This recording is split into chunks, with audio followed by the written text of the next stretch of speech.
16ই December Mohammad সলিহিন Wahid.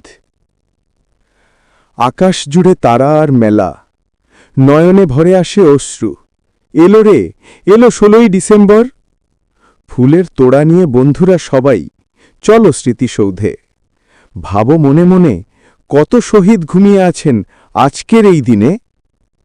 আমি যুদ্ধ দেখিনি, দেখিনি হাজারো মায়ের খালি বুক, শুনেছি শুধু এক বীর মুক্তিযোদ্ধার গল্প।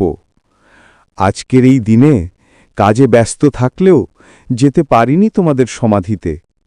তাতে কি, অন্তরের অন্তঃস্থল থেকে ডেকেছি তোমাদের। সূর্য উঠেছে, ফুল ফুটেছে, ভ্রমর নাচে বাগানে, আমাদের মুখে মধুর হাসি। কিন্তু শহীদ হয়ে যারা চলে গেলেন তারা তো দেখতে পেলেন না। জীবনের বিনিময়ে দেশটাকে রেখে গেছেন আমাদের জন্যে। আজ আমরা মন খুলে হাসতে পারছি তাদের জন্যেই। হে বালক, আজকে প্রেমিকার টানে চলে যেও না, একটু জল ফেলো শহীদদের স্মরণে। আজকের এই দিবস শহীদদের জন্যেই।